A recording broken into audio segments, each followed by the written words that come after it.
कर्म ही सुख और दुख का कारण है। इस सत्य को यथार्थ समझ परमात्मा की श्रीमत पर एक्यूरेट चलकर श्रेष्ठ कर्म करके अपनी श्रेष्ठ तकदीर बनाकर अपना मित्र बनकर समय की समाप्ति से पहले दुखों के कारण को जड़ से खत्म करने का पूरा पुरुषार्थ कर परमात्मा से अपना पूरा हक लेने की हम आत्माओं के लिए संपूर्ण फ्लॉलेस, वाइसलेस, ईगोलेस बनकर परमात्मा से लक्ष्मी का वर्षा लेने वाली मातेश्वरी की हम आत्माओं के लिए समझानी। हम आत्माओं का अनादि स्वरूप सतोगुणी है, आदि स्वरूप पूज्य है की स्मृति दिलाकर और उसी ओरिजिनल स्वरूप के रूहानी नशे में रहते हुए, जीवन में रहते हुए सर्व बंधनों से मुक्त अवस्था में रहने का वरदान दे रहे हैं परमात्मा। संगम युग के ब्राह्मण जीवन में परमात्मा हम आत्माओं को हर बात की समझ देकर, तीनों काल का ज्ञान देकर, कर्मों की नॉलेज देकर, कर्म योगी बन कर्म करने की विधि बताकर जीवन मुक्त स्थिति में रहने की विधि बताते हैं। जीवन में रहते सब तरह के बंधन से मुक्त स्थिति में रहना ही आनंद में स्थिति है। आंखें जब देह भान की दुनिया और दैहिक संबंध में आती है तो जीवन बंधनों वाला बन जाता है। जिन्हें अपने पूज्य स्वरूप की सदा स्मृति रहती है, जिन्हें परमात्मा से आदि स्वमान मिलने के बाद रूहानी नशा रहता है कि मैं पूज्य स्वरूप आत्मा हूँ, उनकी आंख परमात्मा में एकाग्र रहती है। सिवाय परमात्मा के उनकी आंख कहीं और डूब नहीं सकती। उनका आकर्षण व्यक्ति, वस्तु और वैभव की तरफ बिल्कुल नहीं जाता है। पूज्य आत्माएं किसी के भी आकर्षण में आकर किसी से भी प्रभावित नहीं होती हैं, अर्थात झुकती नहीं है। झुकना या आकर्षित होना अर्थात जीवन बंद अवस्था में रहने वाले, झुकना अर्थात लगाव, दबाव, प्रभाव में आना और जीवन बंद स्थिति में आना, ऐसी आत्माएं पूज्य नहीं बनते हैं। परमात्मा स्पष्ट करते हैं कि पूज्य आत्मा कभी भी किसी के पीछे आकर्षित नहीं हो सकती है। उनका न अपनी देह से, न कोई दैहिक संबंध से, न कोई दुनियावी वस्तु से, न पास्ट के दैहिक संस्कारों में मन और बुद्धि का झुकाव रह जाता है। मन बुद्धि संस्कारों के वश नहीं होते हैं। पूज्य स्वरूप की स्मृति मिलने से वो इसी पूज्य स्वरूप को जीवन में जीते हैं, इसलिए जीवन मुक्त स्थिति में रहते हैं। पुरानी कलयुगी चाल चलन को बिल्कुल यूज नहीं करते हैं। श्रेष्ठ स्मृति, श्रेष्ठ परमात्मा के संग में रहने के कारण वे सदैव ऊंची अवस्था में रहते हैं और किसी भी तरह के बंधन में बंध नहीं सकते हैं और जीवन में रहते हुए भी सदा ही सर्व बंधनों से मुक्त जीवन, मुक्त स्थिति का अनुभव करते हैं और मौज में ब्राह्मण जीवन को जीते हैं। संगम युग का समय मौज में जीने का समय है। मौज का अनुभव परमात्मा की श्रीमत पर चलने से और उनके द्वारा मिले हुए स्वमान को स्वीकार कर और उसी प्रमाण जीने से अनुभव कर सकते हैं। सच्चा सेवाधारी अर्थात जो सदा सेवा को निमित्त भाव से करावनहार परमात्मा की स्मृति में रहते हुए करते हैं, उन्हें किसी भी तरह के नाम, मान, शान की इच्छा नहीं होती है। स्व का परिवर्तन कर वे सदा निर्माण का कार्य करते हैं। सेवा में सदा निमित्त और निर्माण रहने वाले सच्चे सेवाधारी बनना है। कर्मों की गुह्य गति को एक्यूरेट समझकर अपने कर्मों को श्रेष्ठ बनाकर जगदम्बा, सरस्वती, दुर्गा, काली का परमात्मा से संगम युग में टाइटल लेकर लक्ष्मी का मर्तबा लेने वाली मातेश्वरी द्वारा परमात्मा की शिक्षाओं का स्पष्टीकरण करती हुई आज के श्रेष्ठ महावाक्य। अज्ञानता में ये भक्ति मार्ग में हम आत्माओं ने इन्हीं मान्यताओं पर यकीन किया है कि परमात्मा ही सुख दुख देते हैं। कलयुग में अपने दुखों के लिए लोगों को दोष देने की भी प्रथा चली है और साथ में परमात्मा को भी उल्हेने दिए हैं कि आपने हमारा जीवन ऐसा क्यों बनाया। परमात्मा आकर हम आत्माओं की जन्म जन्मांतर की मान्यताओं का और गलतफहमी को समझ देकर सत्य बताकर दूर करते हैं। कर्मों की गुह्य गति बताकर परमात्मा हम आत्माओं को अपने अपने कर्मों की जिम्मेवारी लेकर सुधारने की समझ देते हैं ताकि कभी दुख न हो। ब्लेम गेम छोड़कर खुद को देखकर रिस्पॉन्सिबल बनने की परमात्मा हम आत्माओं को शिक्षा देते हैं। मातेश्वरी परमात्मा की शिक्षाओं को स्पष्ट कर समझा रहे हैं कि हमारे अपने ही कर्म हमारे सुख और दुख का कारण है। हमें जो भी प्राप्त होता है वो हमारे कर्मों के आधार से है न ज़्यादा न कम होता है। ड्रामा में एक्यूरेट हिसाब चलता है। हम उल्टे कर्म करते हैं तभी दुख की प्रारब्ध मिलती है। ये हमें बुद्धि में स्पष्ट रखना है कि हमारे सुख और दुख का संबंध हमारे कर्म से है, ताकि अब हम अपनी जिम्मेवारी लेकर और परमात्मा की श्रीमत पर चलकर सिर्फ और सिर्फ श्रेष्ठ कर्म करें।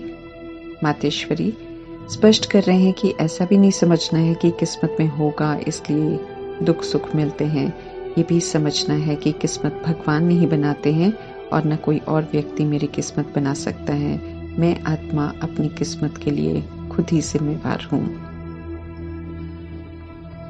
हम आत्माएं कर्म करती हैं और खुद ही अपनी किस्मत में दुख सुख लिखती हैं। यही वजह है जो कहते हैं कि आत्मा ही अपने दोस्त भी है और दुश्मन भी है। अच्छे कर्म करते हैं तो हम खुद के दोस्त हैं, बुरे करते हैं तो हम अपने पैर पर कुल्हाड़ी मारते हैं और फिर दुख भोगते हैं। जैसी करनी वैसी भरनी, जो करेगा सो पाएगा कहावत भी इसलिए है क्योंकि ये सृष्टि रूपी ड्रामा इसी विधि से चलता है। लड़ाई झगड़े हो, दुख हो, अशांति, बीमारियां, अकाले मृत्यु सब मनुष्य आत्माओं के अपने ही कर्म का परिणाम है। हम अब औरों को दोष नहीं दे सकते हैं क्योंकि अब परमात्मा ने इस समझ का हमें तीसरा नेत्र दिया है। पता नहीं मेरे साथ ऐसा क्यों हुआ का राज परमात्मा कर्मों की गुह्य गति का राज बताकर जवाब देते हैं।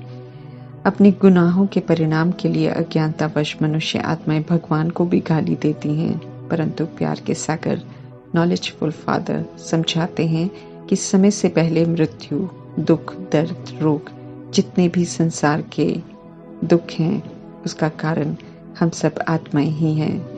परमात्मा समझाते हैं कि उनका पाठ तो दुख हरने का है और सुख देने का है, जो कि वे कलयुग के अंत में करते हैं, जब सृष्टि पूरी तरह से दुखधाम और रौरव नर्क बन जाती है। दुख दूर करने की विधि और मत भी परमात्मा की निराली है, क्योंकि परमात्मा किसी से भी कोई पक्षपात नहीं करते हैं। हम मनुष्य आत्माएं उल्टे कर्म द्वारा अपना पाठ बिगाड़ते हैं। अपने लिए हम दुख खुद ही खरीदते हैं। परमात्मा श्रेष्ठ पुण्य कर्म करने सिखाते हैं और याद से पास्ट के उल्टे कर्मों के परिणाम को चुकता करने की विधि बताते हैं। याद से दुख की महसूसता कम हो जाएगी और सहज पार कर लेंगे। याद भी हमें आत्मा के भान में रहकर करना है, तब उनसे कनेक्शन जुड़ेगा। फिर जो योग अग्नि प्रज्वलित होगी उससे पाप भस्म होंगे। चाहे जितना मर्जी कोई अज्ञानता में अपने दुखों के लिए परमात्मा को गालियां दे, फिर भी दुख दूर करने की प्रार्थना हर कोई परमात्मा से ही करते हैं, क्योंकि देह अभिमान गाली देता है, लेकिन अंदर बैठी आत्मा को ये यकीन है कि परमात्मा ही दुख हर सकते हैं। दुख में हे भगवान कहकर भगवान से मदद मांगते हैं। अगर परमात्मा वास्तव में दुख देते तो कोई भी उन्हें दुख में याद नहीं करते। मातेश्वरी समझा रहे हैं कि जिन्हें हम दुख में याद करते हैं या पुकारते हैं, उन्हें हम ऐसा कह नहीं सकते हैं कि उन्होंने हमें दुख दिया। उन्हें याद करते हैं, उनसे सब कुछ मांगते रहते हैं, उनके सामने अपनी सारी मनोकामनाएं रखते हैं, उनसे सुमत भी मांगते हैं, कष्ट को दूर करने की मांग भी रखते हैं, तो ये सिद्ध होता है कि परमात्मा दाता सुख देते हैं। वे हमें दुख नहीं देते हैं। याद उन्हें करते हैं क्योंकि ये अंदर से अंतरात्मा जानती है कि दुनिया की सारी समस्याओं का हल और इलाज सिर्फ एक निराकार परमपिता परमात्मा के पास ही है। कल पहले भी उन्होंने समस्याओं को सुलझाया था, सही रास्ते पर चलना सिखाया था, सुख दिया है, तभी उनकी महिमा दुखहर्ता सुखकर्ता के रूप में है। परमात्मा को नहीं जानते हैं, लेकिन मुसीबत में मुख से अकस्मात निकलता है ओ माय गॉड, और देखते भी हैं ऊपर की ओर। आत्माओं को मालूम है कि परमात्मा ऊपर है, परंतु देह अभिमान समझने नहीं देता, इसलिए परमात्मा को लहने देते हैं। अब समझना है कि परमात्मा को याद करते हैं हम सब, इसलिए उनका हमारे दुखों से कोई कनेक्शन नहीं है। उन्हें अपने दुख का कर्ता कहने का हमें गुनाह बिल्कुल नहीं करना है। दुख के समय में खास परमात्मा के सिवाय कोई और याद नहीं आता है, उन पर क्रोध नहीं आता है, बल्कि अंदर खुशी होती है, उनमें मित्र नजर आता है। परमात्मा ही हमारे सच्चे शुभ चिंतक हैं। अनजानपन में और बेसमझी में मनुष्य ना चाहते हुए भी जिनसे छुटकारा पाना चाहते हैं वही दुख देने वाले कर्म करते हैं, और जब उन्हें परमात्मा संदेश मिलता है दुखों से छूटने का तो कहते हैं कि हमें फुर्सत नहीं है, समय नहीं है, गृहस्थ धंधे को देखते संभालते उसमें दुखी होते रहते हैं। मातेश्वरी समझा रहे हैं कि मेरा मेरा कहकर जो दुख की रचना की है तो उसे जानना भी बहुत जरूरी है, ताकि हम खुद को दुख से मुक्त कर सुखी तो बन जाएं। मातेश्वरी समझा रहे हैं कि परमात्मा समझाते हैं कि इस तरह से ली हुई चीजों को और संबंधों को मेरा या अपना समझना सबसे बड़ा दुख का कारण है, क्योंकि कुछ भी स्थायी हमारा नहीं है, सब परिवर्तनशील भी है और विनाशी भी है। परमात्मा इस दुख को मिटाने का इलाज भी बताते हैं, इसलिए जीवन के लिए उसे जानना बहुत जरूरी है। फिर भी क्या करें, कैसे करें, कह नजरअंदाज करते हैं। गृहस्थ व्यवहार को कैसे छोड़ दें कहकर दुखों में उलझे रहते हैं। परमात्मा ने कभी भी हमें गृहस्थ को छोड़ने को नहीं कहा है, बल्कि गृहस्थ को आश्रम बनाकर कैसे सुखी रहना है उसकी समझ देते हैं। फिर भी मनुष्यों की बुद्धि समझ को धारण नहीं कर पाती है। प्रैक्टिकल में हम सुख की प्राप्ति कैसे कर सकते हैं, ये हम परमात्मा के साथ अनुभव कर सकते हैं। बहुत काल से जो सब कुछ जानना चाहते थे, परमात्मा अभी सारे राज, कारण और निवारण सब बता रहे हैं। हमारे ही कर्म हमारे दुख का कारण बनते जा रहे हैं। अभी कैसे उनसे मुक्त होना है परमात्मा ऑफर कर रहे हैं। फिर भी माया के वश हो जीने वाली आत्माएं कहते हैं शायद ऐसे ही जीवन चलना है। सब कुछ करते अपने कर्मों को कूटते रहते हैं और परमात्मा के ऑफर को भी स्वीकार नहीं करते हैं। परमात्मा इस समय हम आत्माओं को कहते हैं कि मैं दुख हरने और सुख देने आया हूँ। दुख हरने के लिए वे कोई जादू नहीं करते हैं, बल्कि श्रेष्ठ कर्म करने सिखाते हैं, जिससे कि हमारे दुख नष्ट हो जाएं। दुख नष्ट करने की हमें शिक्षाएं मिलती हैं। शिक्षाओं को धारण करना हमारा कर्तव्य है। अगर हम चाहते हैं कि हमारे दुख खत्म हो तो पुरुषार्थ तो हमें ही करना होगा, धारणाएं हमें करनी होगी। परमात्मा हमें सही दिशा दिखाते हैं। दुखों से सच में छूटने की चाह है तो परमात्मा का हम आत्माओं को फरमान है कि माया रूपी विकारों से खुद को मुक्त करो, अर्थात विकारों को अब यूज नहीं करो। परमात्मा स्पष्ट करते हैं कि शरीर तो इंस्ट्रूमेंट है जिसके द्वारा आत्मा पाठ बजाती है। सतयुग में भी शरीर होता है, इसलिए हम शरीर को माया नहीं कह सकते हैं। माया रूपी विकार आत्मा की बुद्धि में प्रवेश करते हैं। जब देह का आकर्षण आता है, अभिमान आता है, ये विकार जब आते हैं और हम उनके वश हो जाते हैं और फिर कर्म करते हैं तो ये विकार दुख का कारण बनते हैं। समझ से अब विकार रूपी रावण को निकालना है। परमात्मा पर इल्जाम लगाते हैं ये कहकर कि विकार भी परमात्मा की देन है। परमात्मा तो पवित्रता के सागर हैं। पवित्रता की प्रतिज्ञा करवाकर सुख शांति प्राप्त करने की विधि बताते हैं। परमात्मा गंदे उल्टे कर्मों से हमें छुड़ाते हैं, इसलिए कहते हैं कि विकारों को निकाल दो तो सदा के लिए सुखी हो जाएंगे। यही दुखों का नाश करने की विधि है जिसे परमात्मा से हमें सीखना है। समय इसके लिए जरूर निकालना है। छोटे, टीनेज, जवान, वृद्ध सभी शरीरों में विराजमान आत्माओं के लिए ये परमात्म ज्ञान जरूरी है। और शुरू में 5 साल से लेकर वृद्ध शरीर तक में विराजमान आत्माएं समर्पित हुई हैं और खुद को उन्होंने श्रेष्ठ बनाया है।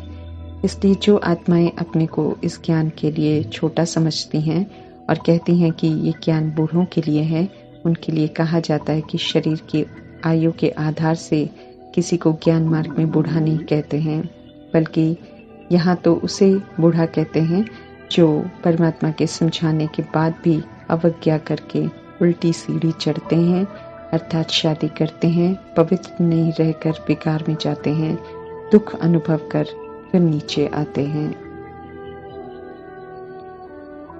मातेश्वरी समझा रहे हैं कि जब परमात्मा से समझ मिली है कि उल्टी विकारों की सीढ़ी में चढ़ना दुखों को निमंत्रण देना है, तो क्यों नहीं सीढ़ी चढ़ने से पहले ही संभल जाएं और खुद को दुखों से बचा लें।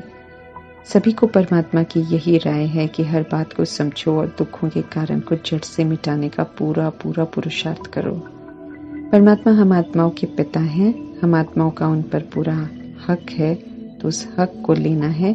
परमात्मा से जो प्राप्ति मिल रही है तो उसे कमाना है, अपना बनाना है।